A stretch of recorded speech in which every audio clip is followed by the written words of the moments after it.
RD news network के इस video को देखने के लिए धन्यवाद। यदि आप इस वीडियो को आरडी न्यूज नेटवर्क के फेसबुक पेज के माध्यम से देख रहे हैं तो पेज को फॉलो करें, और यदि आप इस वीडियो को यूट्यूब चैनल के माध्यम से देख रहे हैं तो आरडी न्यूज नेटवर्क के यूट्यूब चैनल को सब्सक्राइब करना ना भूलें। एक देश एक चुनाव की ओर बढ़ रहा भारत इन 7 देशों से भी लिया आइडिया। राजनीतिक चर्चाओं के दौरान एक बात अक्सर कही जाती है कि भारत चुनाव वाला देश है। यहाँ हर साल किसी न किसी हिस्से में चुनाव होते ही रहते हैं, लेकिन अब ये बीते दिनों की बात हो जाएगी। केंद्रीय मंत्रिमंडल ने एक देश एक चुनाव से जुड़े बिल को मंजूरी दे दी है। संभावना जताई जा रही है कि संसद के शीतकालीन सत्र में इस बिल को पेश कर दिया जाएगा। लोकसभा और राज्यसभा दोनों में ही भाजपा और उसके सहयोगियों दल की संख्या बल ज्यादा है। सहमति बनाना चाहती है सरकार। ऐसे में बिल को पास कराने में भी कोई समस्या नहीं आएगी, लेकिन सरकार चाहती है कि बिल पर सभी दलों की एक राय बनाई जाए और जरूरी संसाधनों के बाद ही बिल को पारित किया जाए।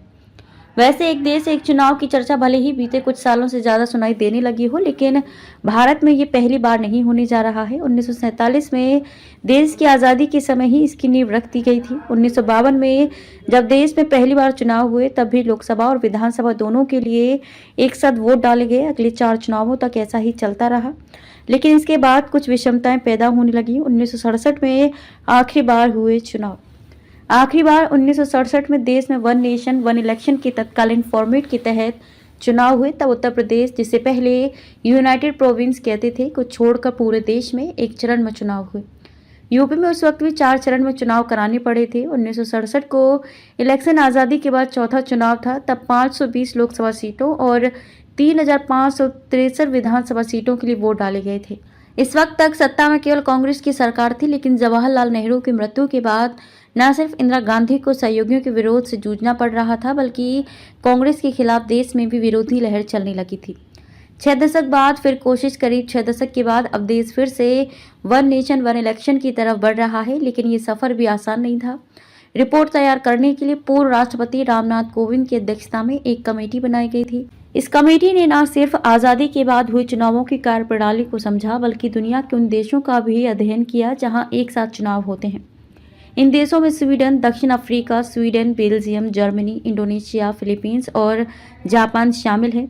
दूसरे देशों से भी ली गई सीख। रिपोर्ट के मुताबिक दक्षिण अफ्रीका में नेशनल असेंबली और विधानसभा के चुनाव साथ होते हैं, लेकिन निकाय चुनाव अलग से कराए जाते हैं। स्वीडन में संसद, काउंटी काउंसिल, निकाय चुनाव सभी 4 साल में एक साथ कराए जाते हैं। इंडोनेशिया ने भी वन नेशन वन इलेक्शन के तहत चुनाव कराने शुरू कर दिए हैं। यहाँ राष्ट्रपति, उपराष्ट्रपति, राष्ट्रीय और स्थानीय स्तर के चुनाव एक साथ कराए जाते हैं। 14 फरवरी 2024 को एक साथ चुनाव कराकर इंडोनेशिया दुनिया का पहला देश बन गया था जहां एक दिन में 200 मिलियन लोगों ने अपने मताधिकार का इस्तेमाल किया था।